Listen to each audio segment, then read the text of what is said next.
Mi hijo sufrió una disección aórtica con ruptura, necesitaba cirugía urgente. Mi esposo es cardiólogo, pero no le llamé. Tomé un taxi directo al hospital. En mi vida anterior, le rogué que volviera para salvar a nuestro hijo. Él regresó con la ambulancia y consiguió una cama. Pero como olvidó su móvil, no pudo contestar la llamada de Linda, su primer amor, quien sufrió un infarto y murió en la ambulancia. Él desapareció 3 meses. Cuando volvió, actuó como si nada hubiera pasado. Incluso cocinó el día del cumpleaños de nuestro hijo. Pero había envenenado la comida. Me agarró del cuello y me cortó la garganta con un bisturí. Tú me obligaste a volver a casa por nuestro hijo. Si hubiera contestado la llamada de Linda ese día, ella no habría muerto. Toda tu familia son asesinos, y todos pagarán con sus vidas. Al abrir los ojos de nuevo, había regresado al día en que mi hijo enfermó. Esta vez, él contestó la llamada de su primer amor. Pero después, me suplicó de rodillas que lo perdonara. Capítulo 1. Laura, entiendo su situación, pero de verdad no hay camas disponibles. El hombre frente a mí era Samuel, colega de mi esposo Santiago y el médico de guardia hoy. Después de renacer, traje a mi hijo al hospital inmediatamente, pero Samuel ni siquiera lo miró. Nos bloqueó la entrada al departamento de cirugía cardiovascular. Mi hijo lloraba en silencio. En el taxi ya no tenía fuerzas ni para gritar de dolor. Mi madre daba vueltas desesperada. ¿Cómo que no hay camas? Ahí hay una vacía. Doctor, no podemos usar esa. Samuel mantuvo su expresión impasible. Esa cama ya está reservada. Mi madre estalló. ¿Reservada? ¿Desde cuándo se reservan camas en un hospital? ¿No se supone que es por orden de llegada? Mi nieto está así de grave. Hay una cama libre y no nos deja usarla. ¿Se considera usted médico? ¿A qué viene tanto escándalo?, dijo Samuel con frialdad. No me parece que tenga ningún problema cardíaco. ¿Sabe lo difícil que es conseguir una cama aquí? ¿Por qué deberíamos dársela apenas llegan? Luego se dirigió a mí. Laura, no quiero tener que decirlo de forma más directa. Si siguen con esta actuación, llamaré a seguridad. Su rostro mostraba enojo, como si nuestro comportamiento lo ofendiera profundamente. En pocos minutos, se había reunido un grupo de familiares de otros pacientes. Al escucharlo, comenzaron a murmurar. ¿Quién no ha esperado 10 días o más para una cama? ¿Se creen de la realeza? Fingir estar enfermos y todavía hacer escándalo. Si tanto quieren hospitalizarse, ¿por qué no compran el hospital? Entre los insultos, mi hijo estaba recostado en el hombro de mi madre con los ojos cerrados, empapado en sudor, temblando de dolor. Mamá, abuela, me duele mucho, por favor ayúdenme. Mi corazón se estrujó, el dolor me perforaba hasta la coronilla. Pero aún así, Samuel no creía que mi hijo tuviera una disección aórtica con ruptura. Mi madre se disculpó. Doctor, me equivoqué al hablar así. Por favor, revise a mi nieto, de verdad está muy mal. Samuel se mostró arrogante. La norma del hospital es clara. Sin admisión hospitalaria, no tratamos. Mi madre, al borde de un colapso nervioso, casi lo golpea. La detuve a tiempo. Le dije a Samuel, Samuel, mi hijo no tiene una enfermedad cardíaca común. Es una disección aórtica con ruptura. ¿Sabes lo crítico que es esto? Necesita hospitalización y cirugía inmediata. Quizás mi seriedad hizo que dejara su actitud despreocupada. Pero segundos después, sonrió. Actúas bastante bien, Laura. ¿No viste cuando buscabas en internet que esta enfermedad es imposible en niños? Santiago me dijo que harías cualquier cosa por quitarle la cama a Linda, y no le creí. Usar a tu propio hijo así por celos es realmente repugnante. Sus palabras destilaban desprecio. Tras renacer, sabía perfectamente lo crítico que era el estado de mi hijo. La disección aórtica con ruptura en adultos tiene una probabilidad de 1 en 100.000, con una tasa de mortalidad cercana al 100%. En niños es aún más rara. En todo el país, solo el Dr. Daniel, aquí, puede realizar esta cirugía. No podía enfadarme con él. No había tiempo para explicaciones. Viendo a mi hijo con los labios morados de dolor, Una desesperación asfixiante me invadió. Sabía que Samuel no admitiría a mi hijo. Apretando los dientes, corrí directamente a la oficina de la jefa de enfermeras. El departamento donde trabajaba Santiago era el mejor de cirugía cardiovascular del país. Las camas estaban tan solicitadas que había que esperar meses. Pero siempre había una cama libre, la que Santiago reservaba para Linda, su primer amor. En mi vida anterior, cuando mi hijo enfermó, le rogué a Santiago. Al principio dijo que no había camas, pero finalmente accedió a dejar que mi hijo usara esa cama temporalmente. Él mismo volvió con la ambulancia para recogerlo. En esa media hora, Linda tuvo un ataque cardíaco y no pudo contactarlo. Murió en la ambulancia. Santiago desapareció ese día después de llevar a nuestro hijo al hospital. No reapareció hasta 3 meses después, cuando nuestro hijo fue dado de alta. Había renunciado a su trabajo, dijo que quería pasar más tiempo con nuestro hijo. Me recogía y llevaba al trabajo todos los días, cocinaba, ayudaba con las tareas. Justo cuando pensé que finalmente se dedicaba a la familia, el día del cumpleaños de nuestro hijo, envenenó la comida. Mi hijo y mi madre murieron en agonía. A mí me mantuvo consciente con drogas, me llevó en coche a la tumba de Linda y me obligó a arrodillarme y pedir perdón. No entendía que había hecho mal. Linda siempre tuvo problemas cardíacos. Después de su trasplante, no tomaba sus medicamentos correctamente, lo que causaba insuficiencias cardíacas frecuentes. El día de su ataque, ¿no podía haber llamado al 112 en lugar de solo a Santiago? Cuando su vecino la encontró, ¿por qué no fue al hospital más cercano, sino que vino a uno a 30 kilómetros de distancia donde trabajaba Santiago? Fue claramente su propia irresponsabilidad la que la mató. ¿Por qué Santiago me culpaba a mí? Santiago no soportaba que dijeran nada malo de Linda. Con ojos llenos de tristeza, me dijo, nuestro hijo siempre estuvo bien, ¿cómo pudo enfermarse del corazón de repente? Seguro que manipulaste algo para que yo no contestara la llamada de Linda, haciéndola perder su oportunidad. Laura, te lo dije 1000 veces, Linda y yo solo somos amigos. ¿Por qué siempre la atacas? Dejó de tomar sus medicinas por tu culpa. La que merece morir eres tú. No entendía nada. Pero no me dio oportunidad de explicar. Tú mataste a Linda. Ahora vas a sentir lo que es morir con el corazón destrozado. Pasó un bisturí desde mi garganta hasta mi pecho y metió la mano para aplastar mi corazón. Al recordar esto, el dolor parecía todavía presente en mi cuerpo. No pude evitar estremecerme. Pensando en mi hijo en estado crítico, irrumpí en la oficina de la jefa de enfermeras y me arrodillé. Jefa de enfermeras, sé que usted puede asignar camas. No necesitamos una habitación, podemos quedarnos en el pasillo. Mi hijo tiene una disección aórtica con ruptura. En toda la ciudad, solo el doctor Daniel puede salvarlo. Por favor, contáctelo. Salve a mi hijo. Por mi hijo, dejé a un lado toda dignidad y golpeé mi cabeza contra el suelo una y otra vez. La jefa de enfermeras pareció conmoverse y tomó su teléfono para salir, pero Samuel la detuvo. Jefa de enfermeras, ¿de verdad le cree? ¿No ve que está actuando?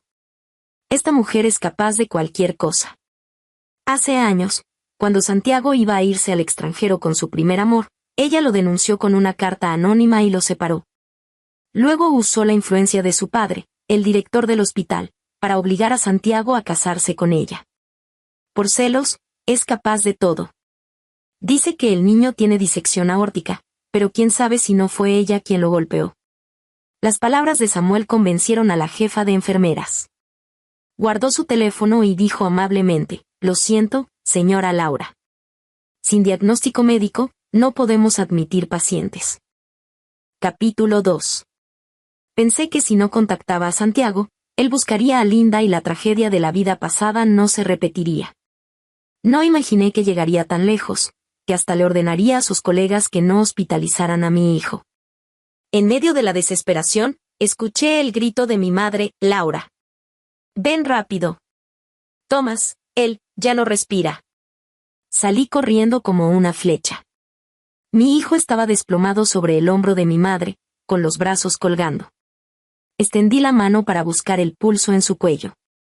Al tocarlo, no sentí nada. El corazón se me encogió, la mente se me quedó en blanco. Casi por instinto grité, rápido. Acuéstenlo en el suelo. Mi madre se dejó caer al suelo y yo me arrodillé de inmediato para hacerle RCP a mi hijo.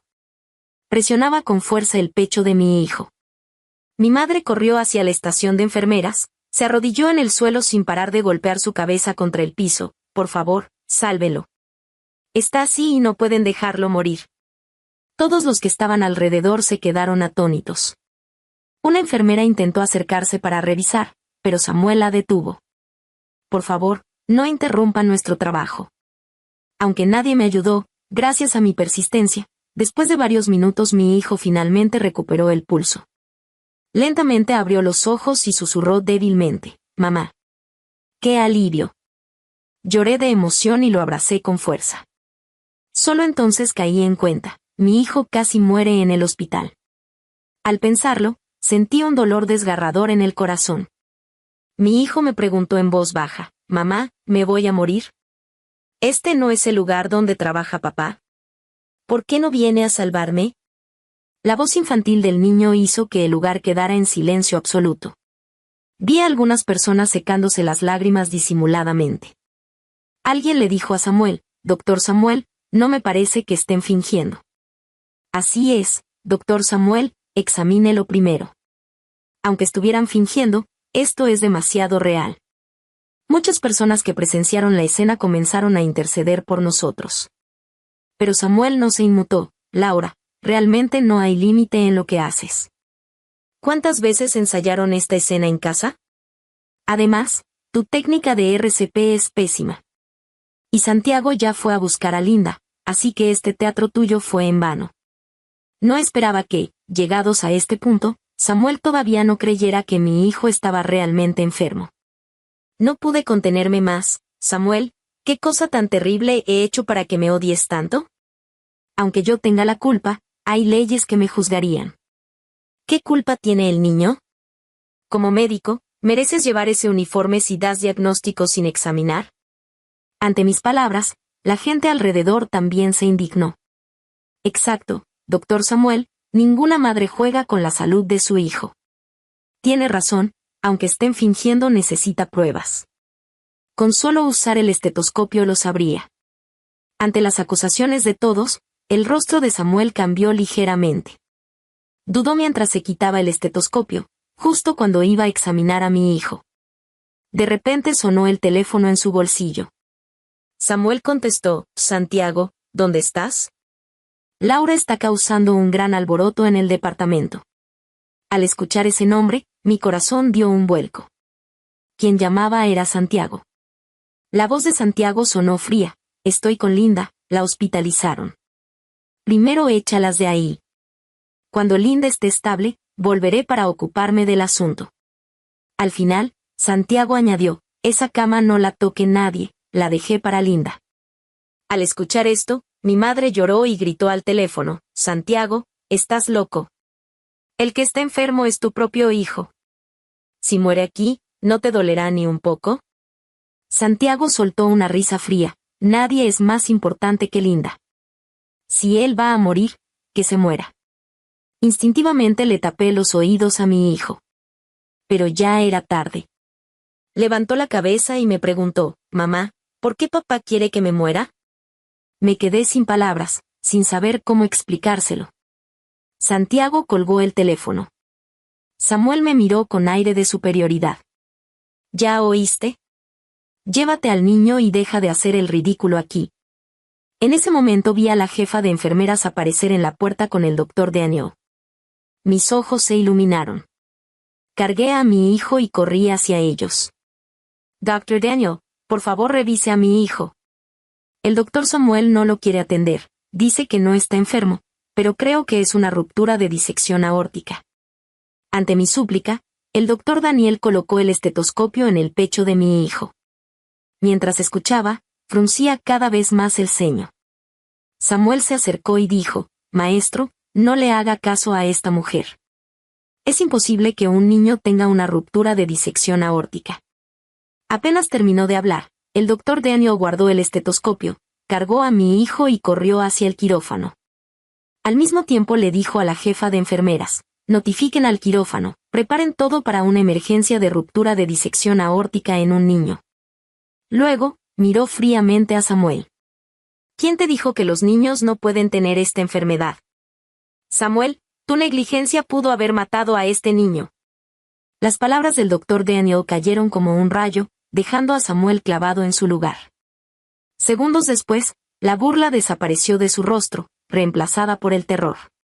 La gente alrededor comenzó a murmurar. Así que el niño si estaba tan grave, este médico es demasiado irresponsable. Mi familiar murió por una ruptura aórtica.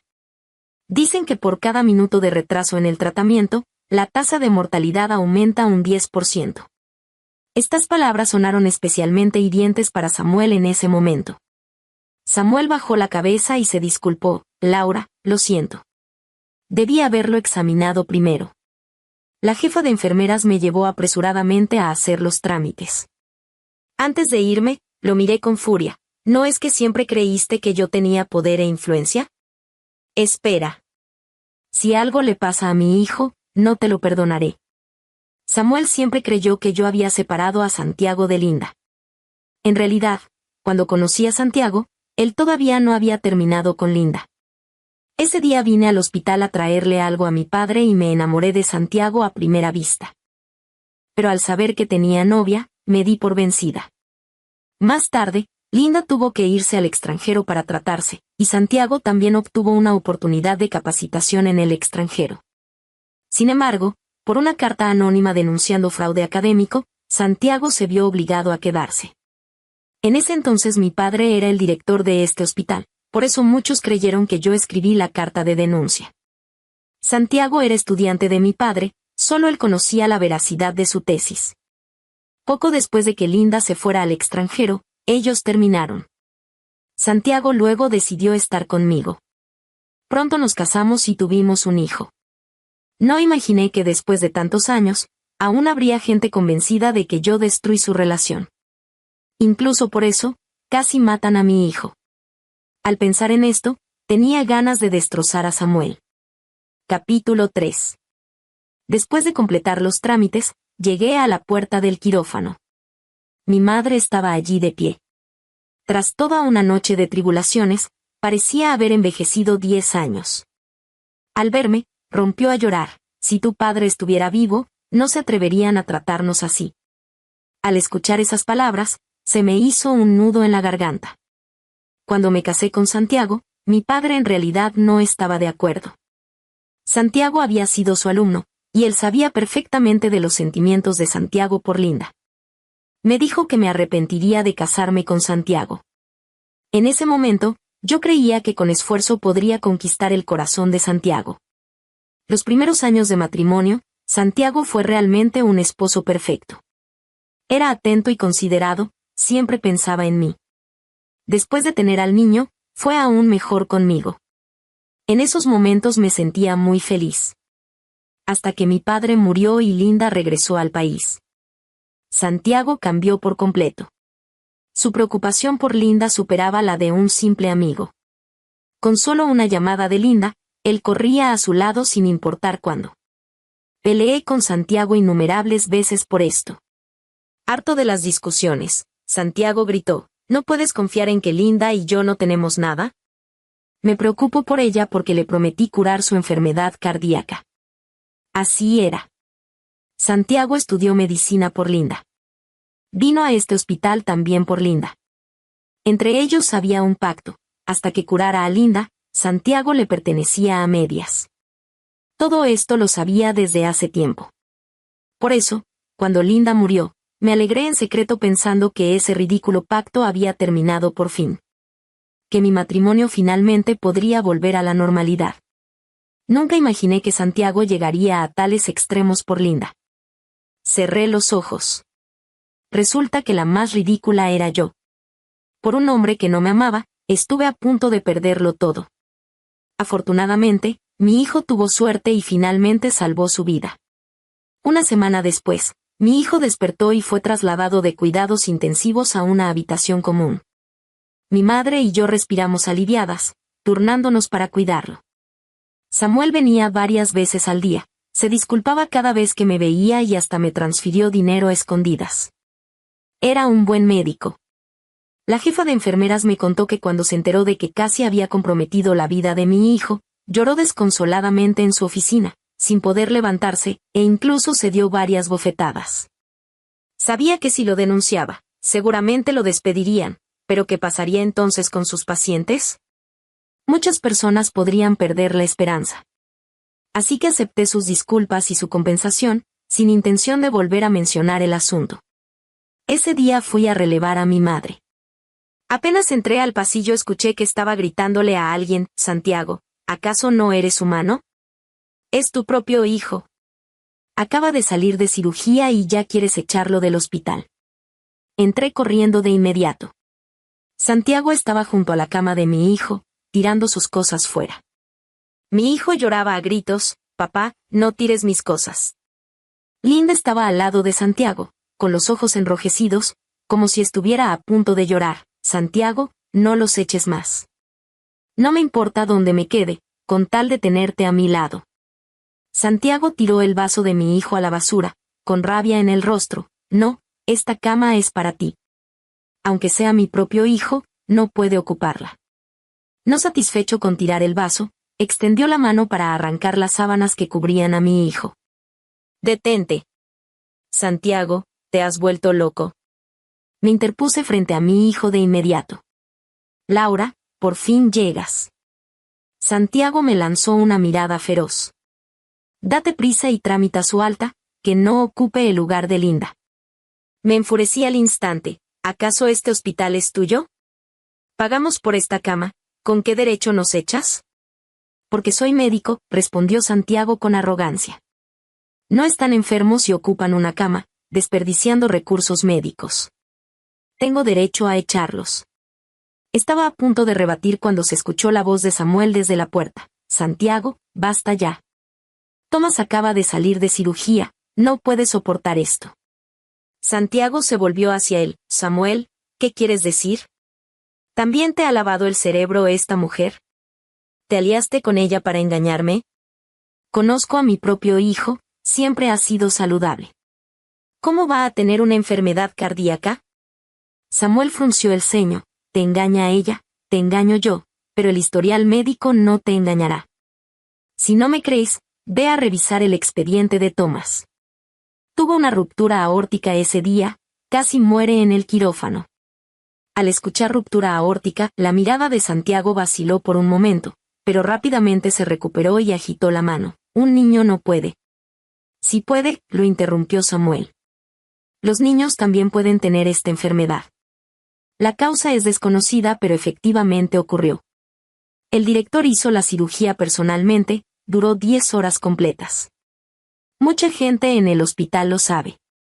Santiago siempre creyó que la enfermedad de su hijo era algo que yo había inventado por celos.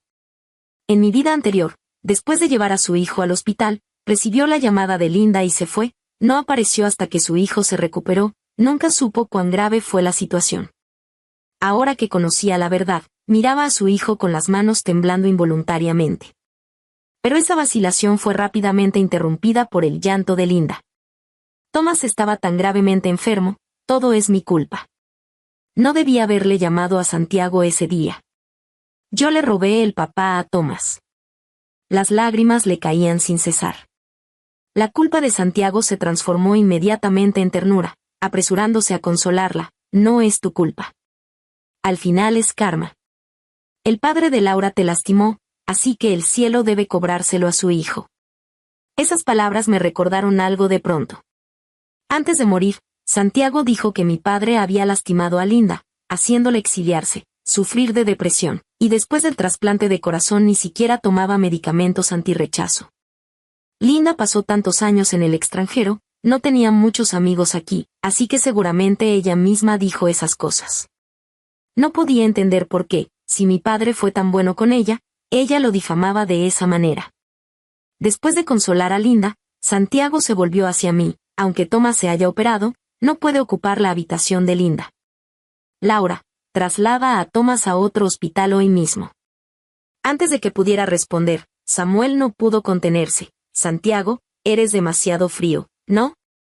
Tomás todavía no está fuera de peligro. Trasladarlo sería muy arriesgado.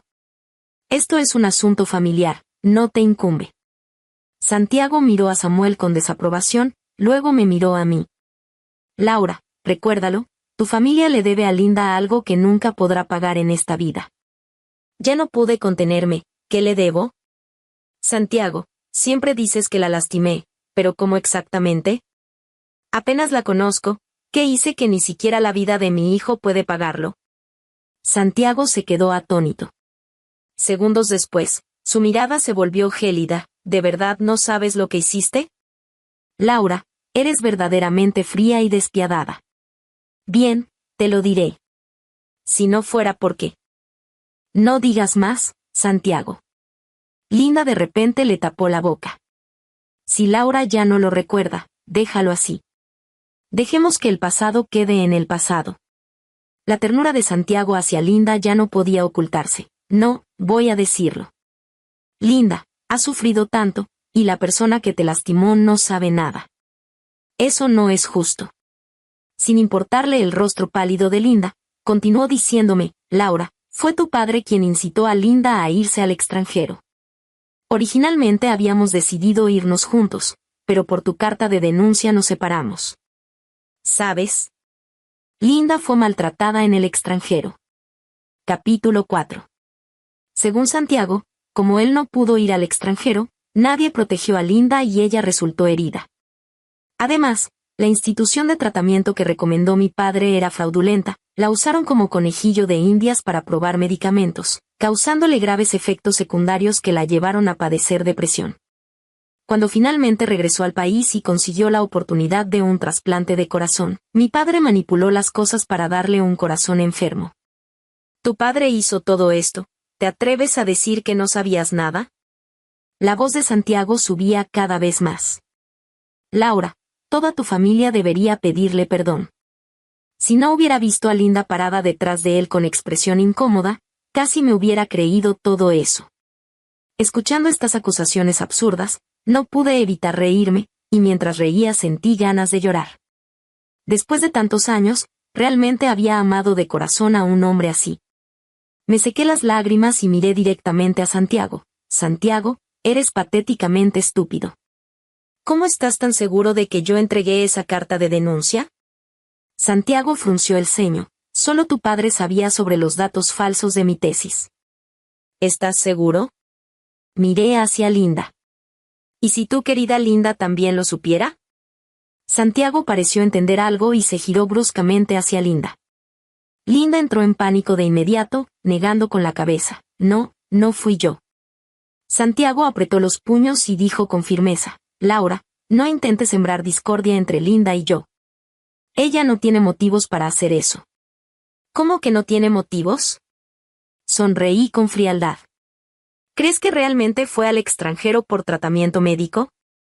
En realidad, consiguió un novio extranjero y te dejó. Esa carta de denuncia también la entregó ella. Había planeado guardar esto en mi corazón para siempre, pero ya que Santiago lo sacó a colación, no podía quedarme callada.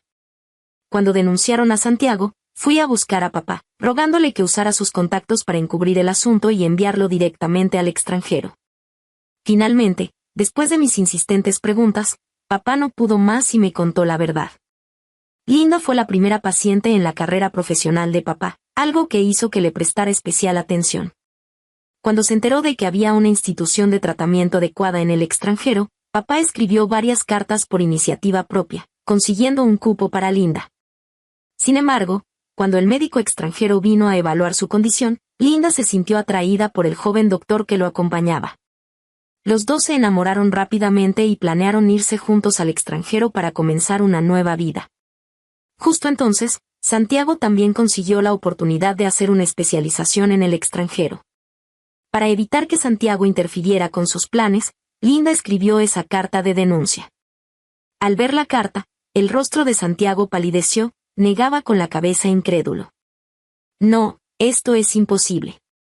Linda se apresuró a defenderse. Santiago, no le creas. Está intentando inculparme a propósito. ¿Inculparte? Saqué la carta de denuncia de mi bolso. Esta es la carta que escribiste en su momento. Mi padre, temiendo que no le creyera, la guardó especialmente para mí. En cuanto a que la institución extranjera era fraudulenta, es muy fácil verificarlo, solo hace falta una llamada. Santiago miraba fijamente la carta, sus ojos se enrojecieron de repente. Nunca imaginó que la verdad sería así. Miró directamente a Linda, quien nerviosa y avergonzada torpemente intentaba justificarse. Si te gustaba otra persona, ¿por qué no me lo dijiste directamente? ¿Sabes cuánto me preocupé por ti? Y además, ¿cómo pudiste culpar a Laura de todo esto? Los ojos de Linda se humedecieron, a punto de llorar. Santiago, no me expliqué bien. ¿Pero te atreves a garantizar que en ese momento no te sentiste atraído por Laura? Incluso sin el cupo de especialización, podrías haber renunciado e irte al extranjero, pero no lo hiciste. Eso demuestra que tú también cambiaste de corazón. Esas palabras parecieron tocar un punto sensible en Santiago. Tal vez ella tenía razón, los sentimientos de Santiago hacia ella ya no eran tan puros en ese momento, de lo contrario, ¿por qué no la habría seguido al extranjero? Viendo que la ira de Santiago se calmaba, Linda continuó, aunque es verdad que te mentí sobre eso, ¿cómo explicas que su padre me diera un corazón defectuoso cuando regresé al país? Antes de la cirugía, me amenazó, diciéndome que nunca debía aparecer frente a ti en esta vida. No conocía los detalles posteriores, pero sabía que mi padre jamás diría algo así. Justo cuando iba a preguntarle a Linda sobre la fecha exacta del trasplante, mamá dio un paso adelante, señalando a Linda con el dedo tembloroso.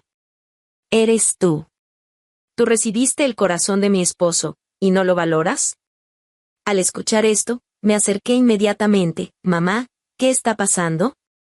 Mamá, frente a todos, reveló el último engaño de Linda. Resulta que ese año papá había desarrollado cáncer. Antes de morir, Linda lo buscó, suplicándole que la ayudara a encontrar un corazón para un trasplante. Los trasplantes de corazón están estrictamente controlados en el país, y encontrar un donante compatible es aún más difícil. Papá ya se había jubilado y hacía tiempo que no tenía ninguna relación con ella, así que normalmente no habría accedido a tal petición. Pero Linda lo amenazó diciendo que si no la ayudaba a encontrar un corazón, le quitaría a Santiago. Papá me amaba muchísimo. Por la felicidad de mi matrimonio, finalmente aceptó donarle su propio corazón. Sin embargo, establecieron 3 condiciones. Si Linda aceptaba el corazón de papá, nunca podría volver a aparecer frente a Santiago. Ahora, latiendo en el pecho de Linda, está el corazón de mi padre. Capítulo 5. Las lágrimas cayeron sin que pudiera evitarlo. Mis padres habían ocultado algo tan grave solo para protegerme.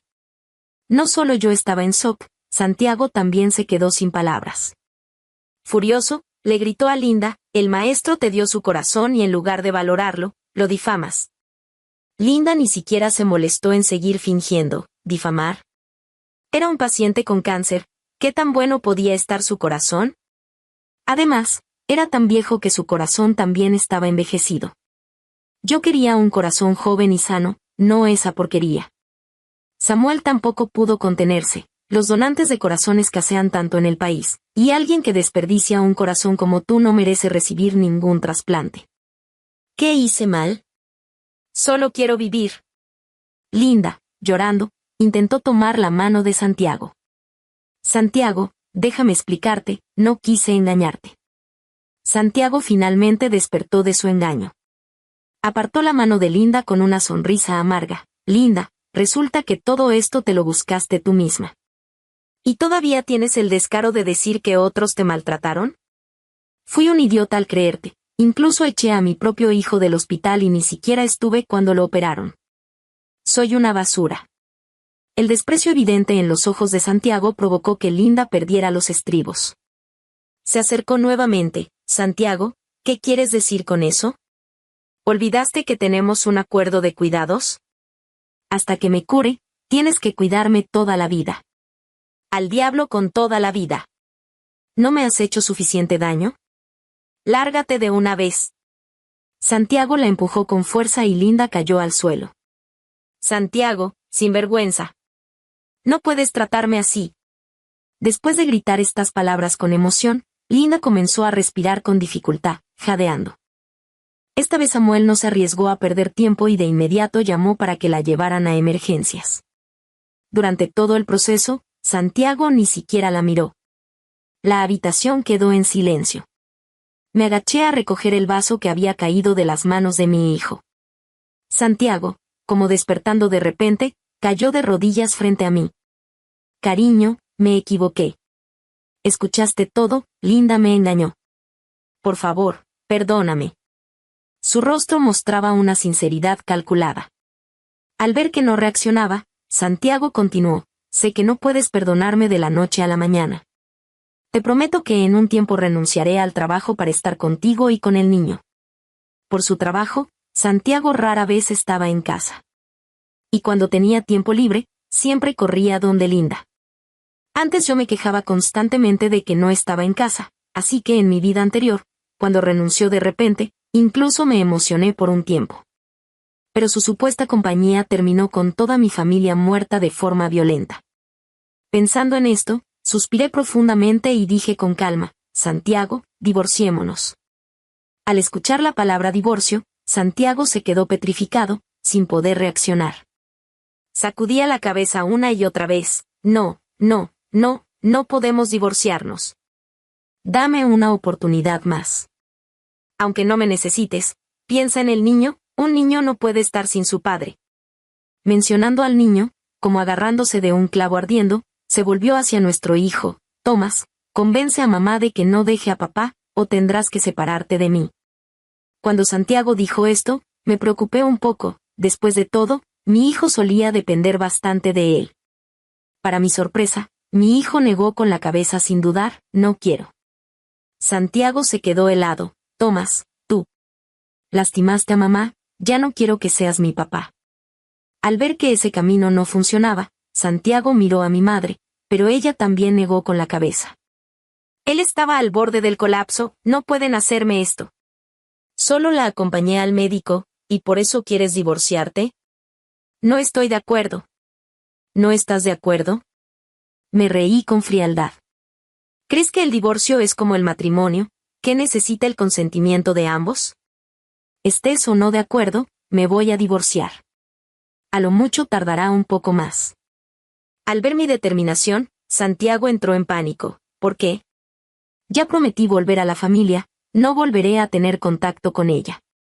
¿Por qué no puedes darme una oportunidad? Santiago, cuando nos mataste a los tres, ¿nos diste alguna oportunidad? Al escuchar esto, Santiago abrió los ojos como platos, sus labios temblaban sin poder articular más que, tú. No te lo esperabas, ¿verdad? Yo también renací. Lo miré con frialdad. Desde el momento en que alzaste la mano, ya habías abandonado a esta familia. Santiago no insistió más y se fue completamente destrozado. Capítulo 6. Los días siguientes, Santiago venía todos los días a ver a nuestro hijo, pero todos lo ignorábamos, incluso el niño. Después de unos días, dejó de venir. Samuel me contó que Linda había sobrevivido a la emergencia. La habían trasladado de cuidados intensivos a una habitación normal, y Santiago estaba cuidándola. Al decir esto, el tono de Samuel estaba lleno de resentimiento. No me enojé, pero sentí cierta tensión en mi interior. Días después, Samuel vino corriendo a decirme que Santiago había cometido un asesinato. Después de que Linda salió del hospital, Santiago la llevó a su casa y actuó sin piedad. Cuando la policía llegó, él todavía sostenía ese corazón mientras se arrepentía. Asentí con la cabeza. Que Santiago hiciera esto estaba dentro de lo que esperaba. En mi vida anterior, me eligió a mí, pero luego se arrepintió por Linda y nos mató. En esta vida eligió a Linda y se arrepintió por nosotros, así que la mató a ella. Pero nunca pensó que el verdadero culpable era él mismo. Si le gustaba Linda, no debió haber aceptado mis sentimientos desde el principio. Y si eligió estar conmigo, no debió buscar a Linda. Pero este hombre siempre fue un cobarde, ni en esta vida ni en la anterior tuvo el valor de hacerse daño a sí mismo. Cuando mi hijo salió del hospital, le cambié el apellido. Al mismo tiempo, Santiago fue condenado a muerte. La policía me informó que quería vernos a mí y al niño por última vez. Yo no quería ir, pero no podía privar a mi hijo del derecho de ver a su padre. Le pregunté si quería ir a verlo una última vez, y su respuesta fue sorprendentemente firme. No tengo un padre así, ese tipo de padre no merece que lo recuerde. Asentí y abracé a mi hijo. Al parecer, realmente había madurado. Si te gustó esta historia, por favor haz clic en suscribir a mi canal. Bienvenidos a nuestro canal de audiohistorias. Suscríbete y deja tu like para no perderte ninguna historia. Que disfrutes la historia. Hannah estaba sentada a la mesa en la acogedora, pero ahora tan extrañamente vacía, cocina. A través de las cortinas se filtraban suaves rayos de sol que iluminaban el papel tapiz descolorido y las esquinas desgastadas de la mesa donde ella y su hija, Chloe, tan a menudo tomaban el té mientras platicaban de todo. En sus manos, Hannah apretaba el teléfono, pegándoselo a la oreja como si eso pudiera acortar la distancia entre ella y su hija. La voz de Chloe, sonora y llena de vida, fluía desde el auricular, llenando la cocina con una calidez que tanta falta hacía. Mamá, no lo vas a creer. El papel tapiz de la sala es simplemente un desastre, reía Chloe. Y Hannah podía imaginar a su hija poniendo los ojos en blanco, de pie en medio de su nueva casa. Se está despegando por las esquinas, como si se estuviera burlando de mí a propósito. Y Alex, bueno, es un héroe, claro, pero con el pegamento es un completo desastre. Ayer se pasó toda la tarde quejándose. Hannah sonrió, pero la sonrisa se desvaneció rápidamente, reemplazada por una punzante nostalgia. Se imaginó a Chloe en su nueva casa, con el pelo revuelto, vistiendo una camiseta vieja manchada de pintura, y a Alex, cegaramente tratando de ocultar su irritación detrás de su habitual sonrisa bonachona. Esa imagen era tan viva, tan cercana y, al mismo tiempo, infinitamente lejana. Hacía 6 meses que Chloe se había mudado, yéndose con su esposo a otra ciudad. Y desde entonces, la casa de Hannah parecía haber perdido sus colores. Sin la risa sonora de su hija, sin su costumbre de tararear en voz baja, sin sus pasos apresurados sobre las crujientes tablas del suelo, la casa se sentía ajena, fría, casi sin vida. Hannah desvió la mirada hacia una taza vacía que estaba sobre la mesa. Era la taza favorita de Chloe, blanca con un ridículo dibujo de un gato con gafas, que su hija había traído de algún viaje. Mamá, es mi estilo, se reía cuando Hannah bromeaba sobre su elección. Ahora la taza permanecía intacta, y Hannah no se atrevía a guardarla en el armario, como si eso pudiera borrar definitivamente la presencia de su hija en la casa. Pasó un dedo por el borde de la taza, sintiendo un nudo en la garganta. Llama más seguido, hija, dijo Hannah en voz baja, tratando de que no le temblara la voz. Los extraño tanto, a ti, a Alex, tu desorden, añadió con una leve sonrisa, intentando ocultar su melancolía. Oh, mamá, extrañas mis cosas tiradas por todas partes, respondió Chloe con un reproche juguetón. No te preocupes, ya te haré un buen desorden cuando vaya de visita. Te prometo que pronto nos daremos una escapada. Alex ya está soñando con tus pasteles. Los estaré esperando, respondió Hannah, y en su voz brilló una chispa de esperanza. Las palabras de Chloe, tan simples y cálidas, disiparon por un momento la soledad, envolviendo su corazón en una luz suave. Pero tan pronto como su hija se despidió y el teléfono enmudeció, el silencio volvió a caer sobre Hannah como un pesado manto. Dejó el teléfono y abrazó la taza con las manos, como si pudiera retener en ella el calor de la voz de Chloe. En su memoria surgieron momentos que ahora parecían lejanos, casi irreales. Como ella y su hija hacían panqueques, discutiendo cuánta azúcar poner en la masa. Como Chloe, todavía en la escuela, corría hacia ella con las rodillas raspadas, ocultando las lágrimas detrás de una valiente sonrisa. Como juntas eligieron un vestido para la graduación, riendo hasta las lágrimas por los diseños ridículos. Estos recuerdos eran a la vez dulces y dolorosos, porque acentuaban el vacío que había quedado tras la partida de su hija. Hannah se levantó y se acercó a la ventana, mirando el patio otoñal donde el viento arrastraba las hojas caídas. Alguna vez, ella y Chloe paseaban por allí, recogiendo castañas. Ahora el patio estaba vacío, al igual que su corazón. No solo extrañaba a su hija, sino también a esa versión de sí misma que se sentía necesitada, amada, insustituible. Chloe había comenzado una nueva vida, y Hannah se alegraba por ella, pero no podía deshacerse de la sensación de que su propia vida se había estancado, perdiendo su sentido. De repente, un timbre agudo en la puerta rompió el silencio. Se sobresaltó, dejó su té a medio beber y se arregló instintivamente el cabello, alisando los mechones rebeldes que se habían escapado de su moño desordenado. Seguro es Brenda, que viene a pedir sal otra vez, pensó, recordando cómo su vecina del primer piso solía aparecer con el salero vacío y un montón de historias sobre su gato. Hannah se levantó del sofá y caminó hacia la entrada. Al abrir la puerta, se quedó helada. En el umbral no estaba Brenda, sino un mensajero con una mirada cansada y un ramo de rosas rojas en las manos. Las flores eran espectaculares, brillantes, frescas, con pétalos aterciopelados de los que emanaba un aroma dulce, casi embriagador. Hannah se quedó desconcertada. Michael, su esposo, no era propenso a los gestos románticos. En 20 años de matrimonio, solo le había regalado flores en ocasiones especiales, como aniversarios o cumpleaños, y aún así, solía elegir modestos claveles o tulipanes.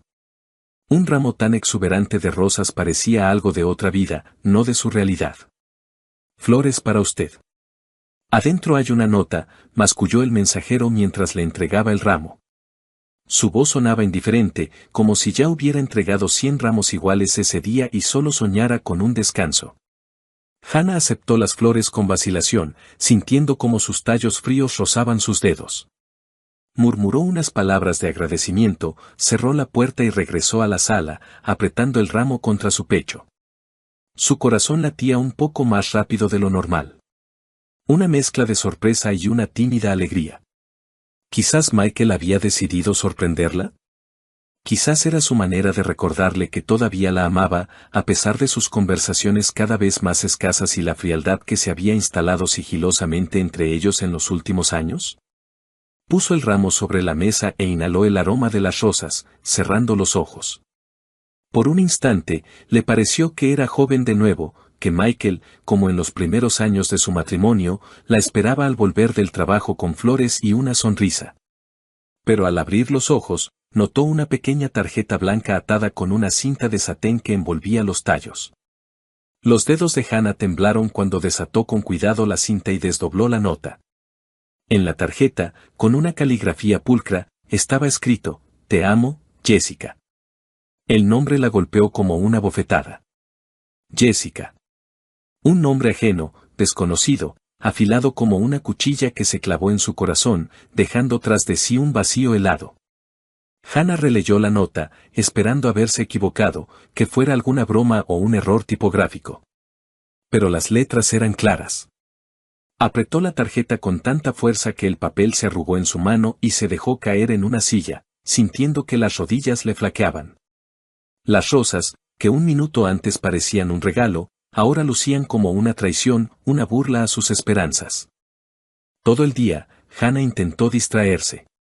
Lavó los platos, reorganizó cosas, incluso encendió la televisión, pero sus pensamientos volvían a esas palabras, «Te amo, Jessica». ¿Quién era Jessica? ¿Por qué su nombre estaba en un ramo destinado a ella? Recordó el rostro de Michael, sus ojos cansados, su costumbre de permanecer en silencio durante la cena. Quizás simplemente se había equivocado al encargar las flores, pero en el fondo de su alma ya se agitaba una terrible sospecha que intentaba alejar. Cuando Michael regresó a casa por la noche, Hannah lo recibió en el vestíbulo. Él se quitó el abrigo, echó un vistazo a la mesa vacía y, sin notar el ramo, preguntó, ¿la cena estará lista pronto? Hannah, en silencio, sacó del bolsillo la nota arrugada y se la extendió. Su mano temblaba y sus ojos buscaban en el rostro de él la verdad, alguna pista que la calmara o lo destruyera todo. ¿Qué es esto?, preguntó, y su voz, a pesar de su intento por sonar tranquila, se quebró traicioneramente. Michael tomó la nota, la leyó rápidamente y frunció el ceño. Por un instante, Hannah percibió confusión en su mirada, pero él se recompuso rápidamente. «Debe ser un error, Hannah», dijo, encogiéndose de hombros como si fuera una niñedad. Seguramente en la florería mezclaron los pedidos. Ahora llamo y lo aclaro. Sabes que yo no sé regalar ramos así. Sacó su teléfono y marcó el número de la florería, apartándose hacia la ventana. Hannah lo observaba, de pie junto a la mesa, con los brazos cruzados sobre el pecho, como si se protegiera de algo invisible. Michael hablaba en voz baja y, al poco tiempo, volvieron a llamar a la puerta. El mismo mensajero, ahora aún más irritado, recogió el ramo, murmurando una disculpa. Hannah captó cómo Michael le decía algo al despedirse, pero no entendió las palabras.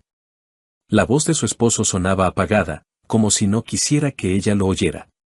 Cuando la puerta se cerró, Michael regresó hacia ella con una sonrisa cansada. Ya se lo llevaron, se equivocaron de dirección. Entonces, cuando cenamos, dijo, abrazándola por los hombros. Sus manos estaban cálidas, pero Hannah sintió un escalofrío recorrerle la espalda. Ella asintió, forzándose a sonreír, pero un nudo pesado permanecía en su pecho. Quería creerle a Michael, quería convencerse de que realmente había sido un error, que su matrimonio, aunque desgastado por el tiempo, seguía siendo fuerte. Pero las dudas, como sombras, ya comenzaban a cernirse sobre su corazón, susurrando preguntas para las que temía buscar respuestas. Pasemos el fin de semana juntos, propuso Michael, mirándola a los ojos. Solo tú y yo. Vayamos a algún lugar para relajarnos.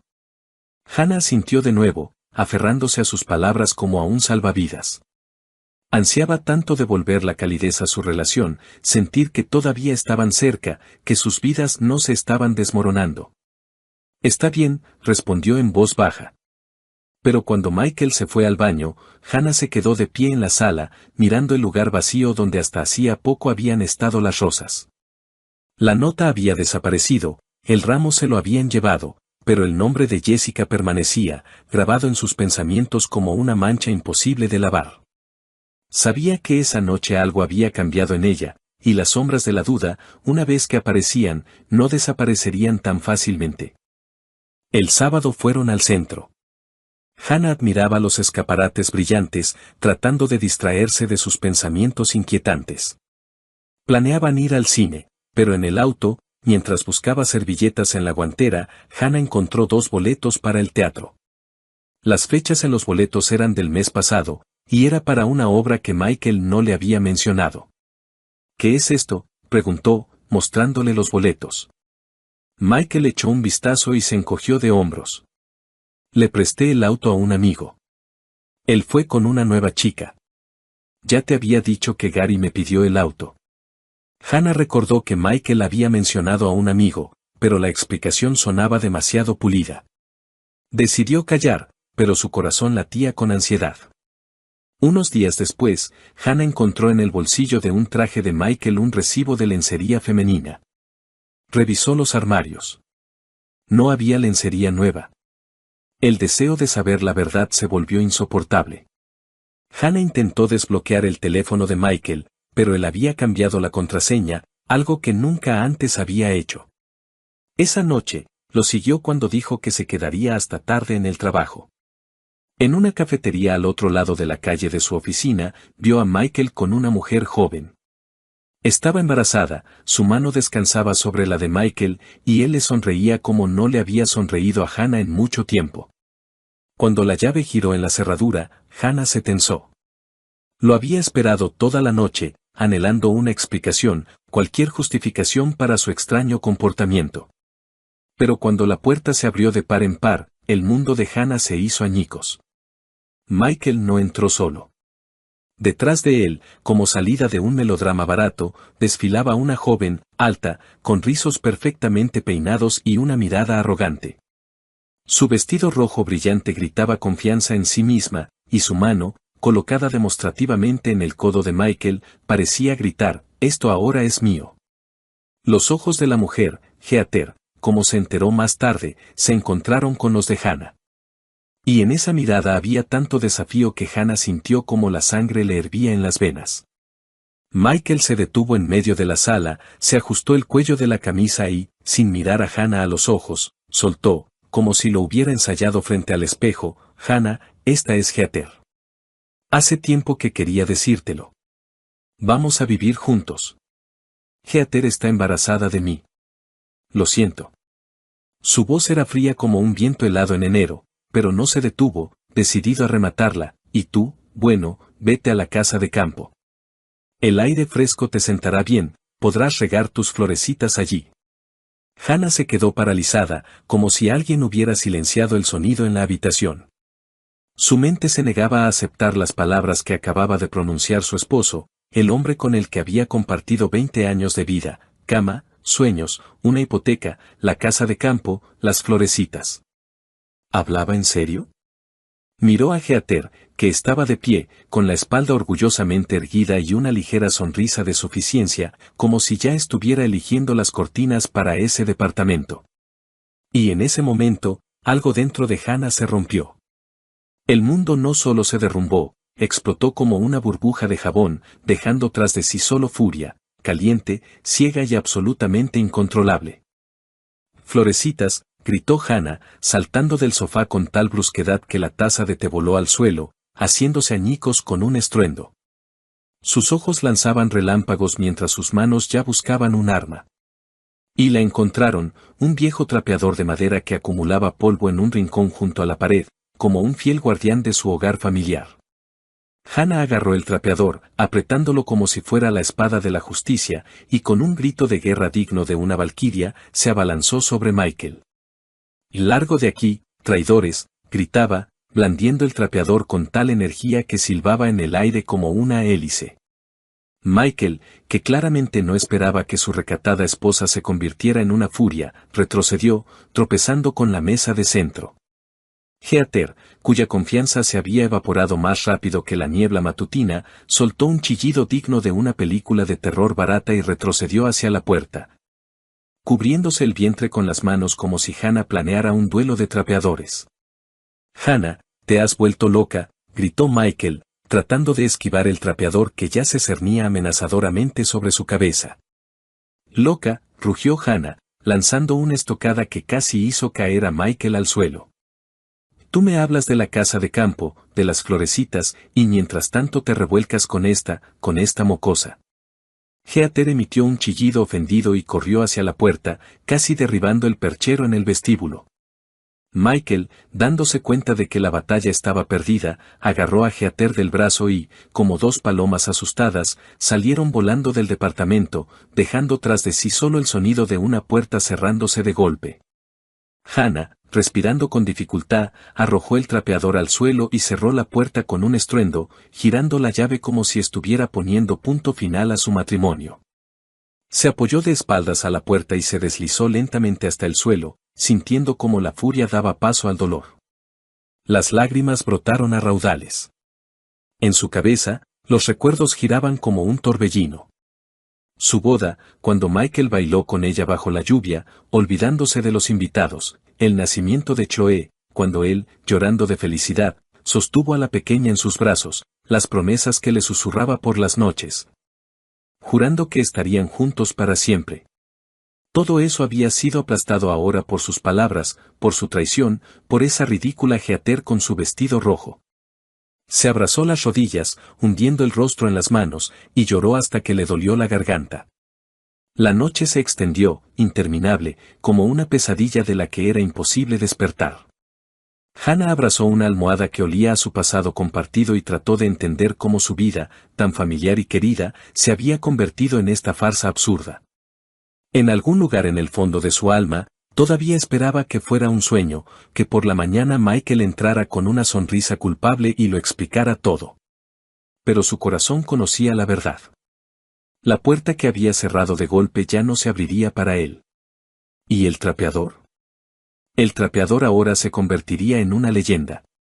Por la mañana, apenas amanecía, Hannah llamó a Chloe. Su voz temblaba mientras le contaba la traición de Michael. «Mamá, él no te merece», dijo Chloe con firmeza. «Eres fuerte. Saldremos de esto. El divorcio es la única salida.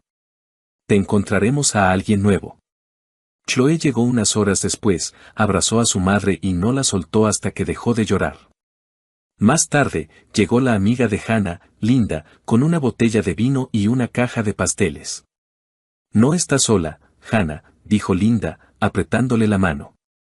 Estamos contigo. Sus palabras, su calidez, se convirtieron para Hannah en un salvavidas en un mar de dolor. 2 semanas después, en una tarde fría y húmeda de otoño, Hannah oyó un timbre vacilante en la puerta.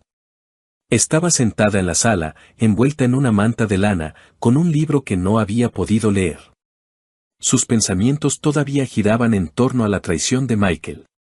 El timbre fue tímido, casi suplicante, y Hannah supo de inmediato quién estaba detrás de la puerta. Su corazón se encogió, pero no de dolor, sino de una fría determinación. Se levantó lentamente, se ajustó la manta y se dirigió a la puerta como un soldado que va a su última batalla. En el umbral estaba Michael. Su aspecto era patético, como el de un perro mojado abandonado bajo la lluvia. El abrigo estaba empapado, el pelo pegado a la frente, y su rostro, pálido y demacrado, parecía tallado en cera. Sus ojos, enrojecidos por la falta de sueño o las lágrimas, evitaban su mirada. En sus manos apretaba un ramo de crisantemos, no las lujosas rosas de aquel día fatídico, sino unas flores modestas y ligeramente marchitas. Como si hasta ellas supieran que su misión estaba condenada al fracaso. Hannah lo miró y en su pecho no se movió nada. Ni amor, ni lástima, solo un vacío resonante, como un eco en una casa abandonada. Hannah, perdóname, comenzó Michael, y su voz temblaba, quebrándose en un ronquido. Fui un idiota, ciego, estúpido. Heather, ella me engañó. El bebé no es mío. Ella lo planeó todo, quería mi departamento, mi dinero, mi vida. Pero me di cuenta de mi error. Se fue, volvió con su novio, y yo no puedo vivir sin ti. Dio un paso adelante, extendiendo el ramo como si fuera la llave de su perdón. Pero Hannah no se movió. Lo miró, al hombre que una vez amó tanto que estaba dispuesta a perdonarle todo, su silencio, su frialdad, su distanciamiento. Pero ahora, frente a ella había un extraño, cuyas palabras sonaban como un ruido vacío, como la lluvia tras la ventana que no conmueve el alma. Sus lágrimas, sus súplicas, no la afectaron. Parecían dirigidas a otra Hannah, a la que creía en su matrimonio, en su para siempre. Vete, Michael, dijo ella, y su voz, baja pero firme como el acero, cortó el aire. Lo nuestro se acabó. Michael se quedó paralizado. Su rostro se desfiguró, como si ella lo hubiera golpeado. Abrió la boca para objetar, pero Hannah no le dio oportunidad. Lenta pero decididamente, cerró la puerta, y el sonido del cerrojo al cerrarse resonó como el acorde final de su historia. Michael gritó algo desde el otro lado. Su voz era apagada, suplicante, pero Hannah no escuchó. Se dio la vuelta, de espaldas a la puerta, y sintió como el peso que la había atenazado durante todas esas semanas comenzaba a disolverse. En las horas siguientes, Hannah actuó con una fría meticulosidad, como si realizara un ritual de purificación. Sacó del armario 2 viejas maletas cubiertas de polvo y comenzó a empacar las cosas de Michael.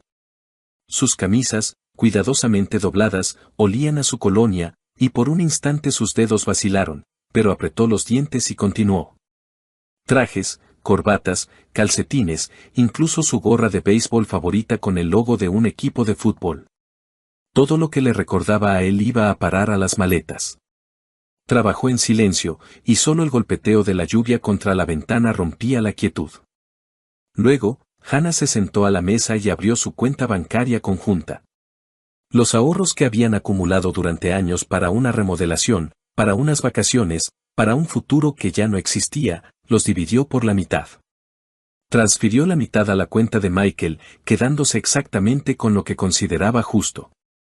Era su forma de poner punto final, de cortar el último hilo que los unía. Llamó a un taxi y dejó las maletas en el vestíbulo, como símbolo de que ya no había lugar para él en esa casa. Cuando Michael regresó a la mañana siguiente, Hannah ya lo estaba esperando. Parecía aún más destrozado que el día anterior, pero ella no levantó la vista para mirarlo. En silencio, le entregó las maletas, le metió en la mano un sobre con la impresión de la transferencia de dinero y retrocedió, como si pusiera una barrera entre ellos. Adiós, dijo, y su voz estaba desprovista de emoción, como el viento de otoño que se lleva las últimas hojas. Michael intentó decir algo, pero Hannah cerró la puerta con tal fuerza que el marco tembló. Se quedó de pie, con las palmas apoyadas en la madera, y escuchó cómo sus pasos se alejaban, haciéndose cada vez más silenciosos hasta disolverse en el ruido de la lluvia. Y entonces, por primera vez en muchas semanas, sintió alivio, puro, casi tangible, como una bocanada de aire frío después de un largo bochorno. Hannah se acercó a la ventana y la abrió de par en par, dejando que el viento húmedo del otoño entrara en la habitación. La lluvia había cesado y, en el horizonte, donde el cielo se aclaraba, se adivinaba una nueva vida, sin mentiras, sin traición, sin el dolor que había llevado consigo durante tanto tiempo. Inhaló profundamente, sintiendo como sus pulmones se llenaban de libertad. El camino por delante no sería fácil, lo sabía. Pero tenía a Choe, cuya risa sonora todavía resonaba en su corazón. Y a Linda, cuyo apoyo era como un ancla en la tormenta. Y lo más importante, se tenía a sí misma, su fuerza, su voluntad, su capacidad para levantarse después de las caídas. Hannah miró su reflejo en el cristal y, por primera vez en mucho tiempo, sonrió. La sonrisa era débil, pero genuina, como el primer rayo de sol después de una larga noche. Su corazón, aunque roto, todavía latía, y eso era suficiente para empezar de nuevo. Pasaron 3 meses. Hannah, inspirada por el apoyo de Choe y Linda, se decidió por un cambio. Aceptó la propuesta de su hija de mudarse a su ciudad, dejando atrás el viejo departamento con sus amargos recuerdos. Choe, al ver cómo su madre revivía, le sugirió que aceptara un trabajo en su empresa, no por el dinero, sino para distraerse y sentirse útil. Así fue como Hannah conoció a Paul, el jefe de Choe. Paul era un hombre con una sonrisa cálida y una voz tranquila, un viudo cuya vida también había estado marcada por la pérdida, pero no rota por ella. Sus primeros encuentros fueron casuales, un café en la oficina, conversaciones sobre libros, discusiones sobre proyectos de trabajo. Pero poco a poco, Hannah se dio cuenta de que esperaba esos encuentros, que su corazón, tanto tiempo atenazado por el dolor, comenzaba a descongelarse. Paul era atento pero no insistente, y su sinceridad hacía que Hannah se sintiera no solo como una mujer, sino como una persona cuya historia aún no había terminado. Un día, mientras Hannah y Paul paseaban por un parque nevado después del trabajo, él tomó su mano con delicadeza. Ella no se apartó, y en ese momento comprendió que estaba lista para abrir un nuevo capítulo. Su relación se desarrolló lenta pero naturalmente, como los arroyos de primavera que se abren paso a través del hielo. Chloe, al observar a su madre, resplandecía de felicidad, y Linda, cuando venía de visita, no se cansaba de bromear: Hannah, ahora eres como la heroína de una novela, de las cenizas al amor. Mientras tanto, Michael no se rendía. Un mes después de la ruptura, apareció de nuevo en el viejo departamento, pero solo encontró habitaciones vacías y nuevos inquilinos. Al enterarse por su hija de que Hannah se había mudado con Choe, comenzó a escribirle largos mensajes llenos de arrepentimiento y promesas. Hannah, he cambiado. Me di cuenta de lo que perdí. Dame una oportunidad, le suplicaba en uno de los mensajes. Pero Hannah, al leer sus palabras, solo sentía cansancio. No respondía y pronto bloqueó su número, decidiendo que el pasado debía quedarse donde pertenece. Michael, enfrentado a su silencio, intentó llenar el vacío en su vida. Comenzó a buscar nuevas relaciones, prefiriendo a chicas jóvenes que, esperaba él, vieran en él no solo una billetera, sino a una persona. Frecuentaba cafés de moda, se registraba en sitios de citas, incluso cambió su guardarropa para parecer más joven. A veces le parecía encontrar sinceridad en los ojos de alguna compañera, pero la mayoría de las veces su interés se desvanecía tan pronto como quedaba claro que sus finanzas no eran tan grandes como esperaban. Michael no se lo admitía a sí mismo, pero en el fondo sabía que ninguno de esos encuentros podría reemplazar lo que había perdido al destruir a su familia. Hannah, en cambio, florecía. En la nueva ciudad, no solo encontró el amor, sino también a sí misma. Se inscribió en clases de cerámica, con las que había soñado en su juventud, y pasaba las tardes felizmente con Choe y Alex, riendo de sus bromas. Paul se convirtió en parte de su vida y, un día, cuando le regaló un simple ramo de flores silvestres, Hannah sintió que su corazón se había liberado por completo de las sombras del pasado. De pie junto a la ventana en la casa de Choe, mirando las calles nevadas, Hannah pensaba en lo lejos que había llegado desde aquella noche en que lloraba abrazada a una almohada. Michael, su traición, sus súplicas de perdón, todo eso se había convertido en un eco lejano. Ante ella había una nueva vida, llena de calidez, risas y oportunidades.